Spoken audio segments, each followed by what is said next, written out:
ETF index mutual funds నేర్చుకుని stock మార్కెట్లో రాణించాలనుకుంటున్నారా? వెంటనే ఈ నెంబర్కి కాల్ చేయండి.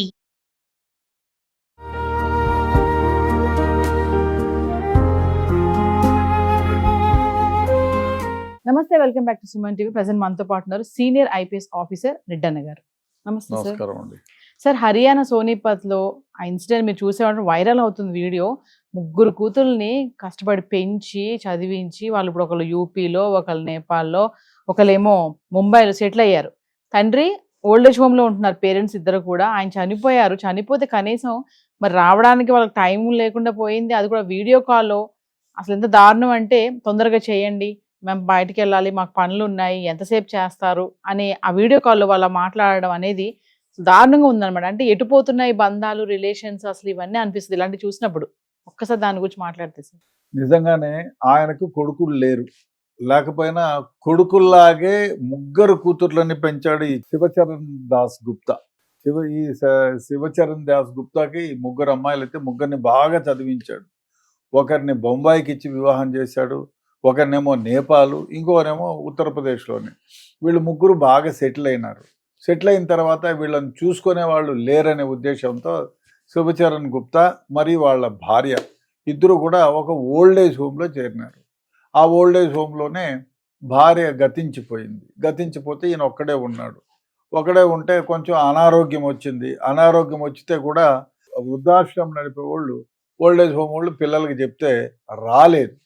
ఆ అవసరానికి ఖర్చులకి ఏమన్నా ఉంటే మేము పంపిస్తాము అని చెప్పారు. చివరికి ఆ ముగ్గురు పిల్లలు రాకపోగా ఈయన చనిపోయినాడు ఒకరోజు. అయితే చనిపోతే ముగ్గురు పిల్లలకి ఆ ఓల్డ్ ఏజ్ హోమ్ వాళ్ళు అందరికీ ఇన్ఫార్మ్ చేశారు, అమ్మ మీ తండ్రి చనిపోయాడు, సో సద్గతులు ప్రాప్తించాలి అంటే మీరు ఏదైనా కార్యక్రమాలు చేయాలి. ఎట్లా అంటే, ఒక ఆమెమో లేదు నేను రాలేను, నాకు టైం లేదు, కావాలంటే 5,000 10,000 పంపిస్తానని ఆమె డబ్బులు పంపిస్తానండి. ఉత్తరప్రదేశ్లో ఆమె, బొంబాయిలో ఉండే ఆమె దరిద్రంలో దరిద్రం ఏమిటంటే, అవి కార్యక్రమాలు చేస్తూ ఉంటే ఎంతసేపు చేస్తారండి కార్యక్రమాలు, ఆకలి అవుతుంది, భోజనం చేయాలా అని మాట్లాడిందంటే మానవత్వం ఎక్కడ మంట కలిసిపోయిందా అని. నేపాల్లో ఆమె, మాకు చాలా పనులు ఉన్నాయి, తొందరగా చేయండి, ప్రొసీడింగ్స్ తొందరగా కానివ్వండి అంటే, తండ్రి చనిపోతే వచ్చి దగ్గర ఉండి కొరువు పెట్టేదో లేకపోతే పెట్టకపోతే కార్యక్రమాన్ని చూడాల్సినటువంటి బాధ్యత ఉంది. కనీసం ముగ్గురు పిల్లలు, అరే మా తండ్రి వృద్ధాప్యంలో ఉన్నారు, మమ్మల్ని ఇంత కష్టపడి పెంచి పోషించి చదివించి పెద్దవాళ్ళని చేశారు అనే జ్ఞానమన్నా లేక పెళ్ళిళ్ళు చేశారు, సుఖంగా బ్రతుకున్నాం, హ్యాపీగా ఉన్నాం, మా తండ్రి వల్లే కదా ఇదంతా సంభవం. లేదు, ఆ తండ్రి వదిలేసి ఏడన్నా మీ సావండి అని ఆయన లగ్జూరియస్ ప్యాలెస్లో 4 మనుషులను పెట్టుకొని బ్రతకలేదే, లేదు కదా, హ్యాపీగా ఇంకొంతకాలం బతికేవాడు. అట్లాంటిది పిల్లల్ని ముగ్గురిని సెటిల్ చేసి ఏదో వృద్ధాప్యంలో నానా రోగాల బారిన పడి చనిపోతే చూడడానికి రాలేదు. ఆరోగ్యం బాగాలేనప్పుడైనా మా తండ్రిని తీసుకుపోయి చూపించుకోవాలి, అబ్బా ఇంత కష్టపడి మమ్మల్ని పెంచాడు పోషించాడు అనేటువంటి జ్ఞానం లేకుండా ఎథిక్స్ మారల్స్ మర్చిపోయి ఉన్నాడు, చచ్చిపోయిన తర్వాత కార్యక్రమం చూసేదానికి కూడా ఓపిక లేదు. వాడు మేము తిండి తినాలని ఒకరంటే మేము బయటికి వెళ్ళాలి, ఎంతసేపు చేస్తారని చెప్పినారంటే నిజంగా మానవత్వం ఎక్కడ పోయింది?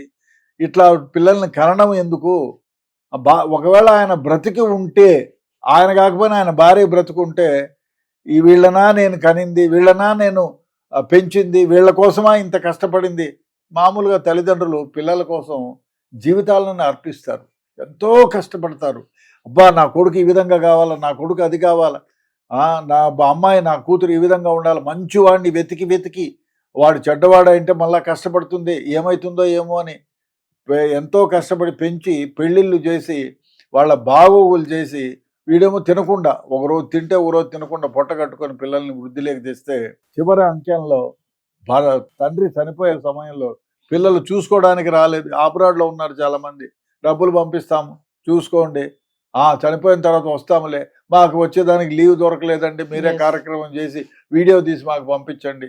ఎంత దారుణం! వాళ్ళు మళ్ళీ అస్థికలు కూడా గంగానదిలో కలిపేయండి అని కూడా చెప్పారంట సార్. దరిద్రం అంతకంటే ఏముందండి? ఇట్లాంటి హృదయ విదారకమైనటువంటి గాథలు విన్న తర్వాత అబ్బా పిల్లల కోసం మనం ఇంత అవసాట్లు పడుతున్నాం, అవసరమా అని అనిపిస్తుంది.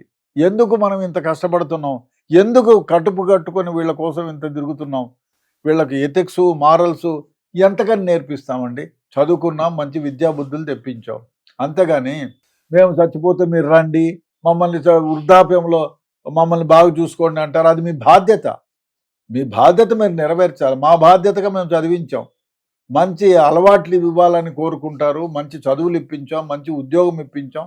అంతకంటే ఏం జరుగుతారు ఏ తల్లిదండ్రులైనా. సో తల్లిదండ్రులని వృద్ధాప్యంలో చూసుకోవాల్సినటువంటి బాధ్యత కుమార్తెలది, కొడుకులది. ఆ బాధ్యత నిర్వర్తించకుండా మీరు మీరు ఇంతసేపు అవుతా ఉంది, ఇంకానా ఈ కార్యక్రమం తొందరగా చేయండి, నాకు ఆకలేస్తా ఉంది, ఆఫీస్కి వెళ్ళాలా, ఇంతకంటే దారుణం ఏముంది.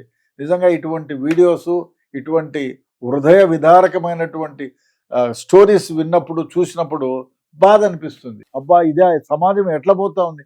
తండ్రిని మన పూర్వకాలంలో తల్లిని తల మీద పెట్టుకొని దేశం అంతా మోసిన వాళ్ళ కథలు వింటాం. అదేవిధంగా తల్లిదండ్రుల కోసం ఉద్యోగాలు రాజీనామా చేసి వాళ్ళని సేవ చేసుకుంటూ గడిపిన వాళ్ళని చూసాం. ఇది ఎక్కడి దారుణం.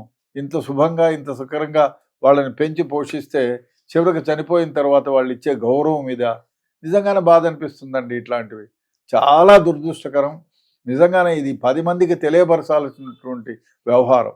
తల్లిదండ్రులు ఏ విధంగా చాలామంది వృద్ధాప్యంలో ఇప్పుడు అమెరికాకు, వేరే కంట్రీస్కి, ఇతర దేశాలకు పోయిన వాళ్ళు బాగా ఉన్నతమైన స్థితిలో ఉండి కూడా వాళ్ళు ఒంటరిగా ఉండలేక, సమయానికి వండుకోలేక, ఓపిక లేక, వాళ్ళ ఆరోగ్యం క్షీణిస్తూ పోతే వాళ్ళు పని చేసుకొని ఓపిక లేక ఈ ఓల్డేజ్ హోమ్లో చేరితే పిల్లలు చూసేదానికి రారు, అనారోగ్యంతో చనిపోతే ఇప్పుడు జరిగింది ఇట్లా జరుగుతోంది. నిజంగా వీళ్ళకి ఎథిక్స్ మారల్స్ గురించి ఇవాళ నువ్వు తల్లిని చూడడానికి రాలేదు, రేపు పొద్దున్నే నువ్వు బ్రతికుండగానే చంపేయండి మా అమ్మ మా నాయన ఆస్తి కోసం అనే పరిస్థితులు ఏర్పడతాయేమో. ఎందుకంటే మారల్స్ కొరబడిపోతున్నాయి ఈ ప్రపంచంలో. పోను ఎథిక్స్ మారల్స్ కొరబడిపోతున్నాయి. ఇట్లాంటి సంఘటనలు ఇంకా ఎన్ని వినాలో అని బాధ అనిపిస్తూ ఉంటుంది. Thank you.